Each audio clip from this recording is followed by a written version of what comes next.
Hello everyone, I'm Paul and this is problem 1331, rank transform of an array. This is an easy problem and next I will show you my thought process and efficient solution.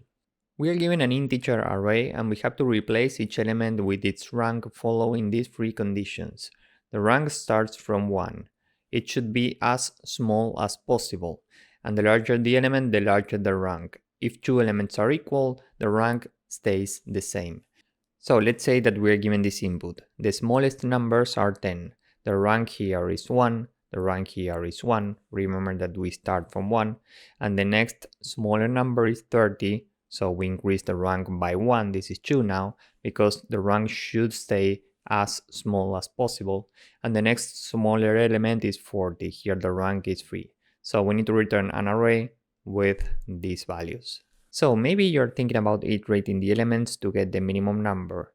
Now we can fill the corresponding ranks. Then we can iterate numbers again. We get the next minimum number. We can fill the rank and then we do the same process. We get the next minimum number and we fill the last rank.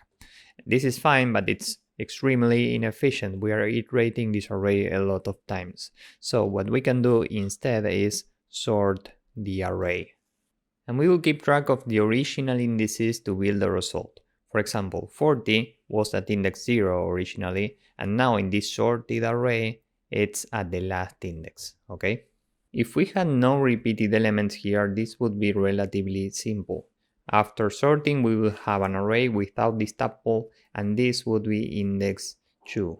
And now we could iterate these indices in the sorted array from left to right. This is index 0, this is 1, and this is 2. So we know that the result has 3 elements. Here we will have 3 elements. And we start from index 0. So we go to the original index, meaning here, and use the current index in the sorted array plus 1. This would be the corresponding rank. So we go here and use 0 plus 1, meaning 1.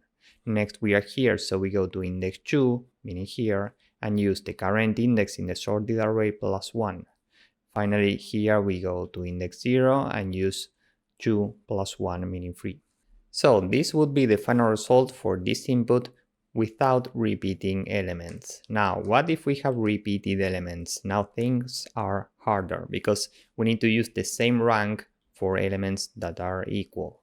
So we will keep track of the current rank with a variable. It has to be 1 initially. This is the minimum number, and we are trying to use the smallest possible ranks, so we have to start from 1. Now we can iterate indices in the sorted array from left to right, so we start here. And we can say that the result at the original index, meaning 1, is equal to the current rank, 1.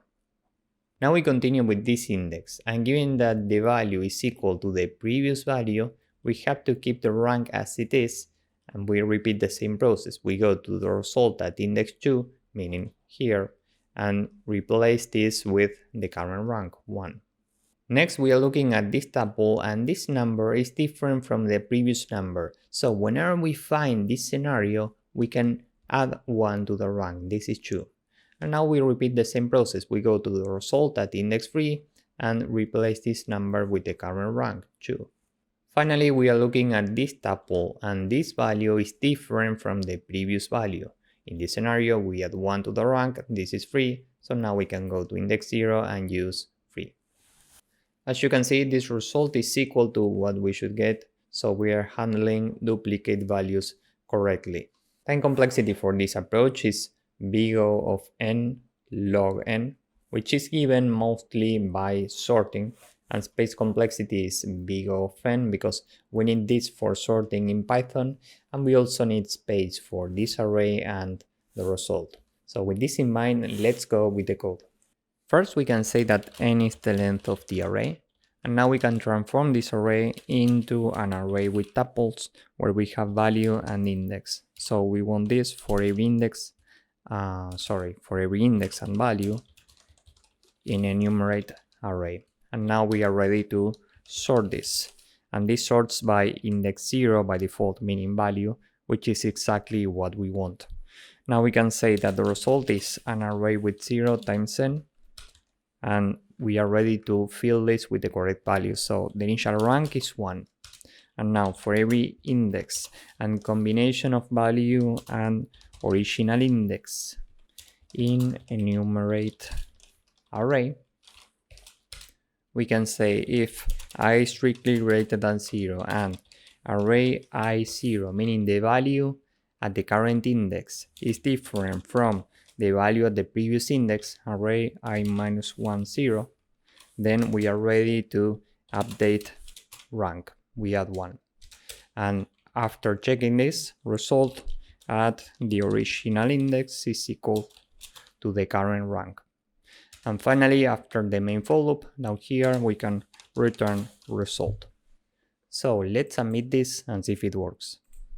As you can see, this works and it's efficient. Maybe you can make it slightly more efficient with the different code, but this is already efficient in terms of time and space complexity. So if you found this useful, please drop a like, subscribe, and see you in the next one. Bye bye.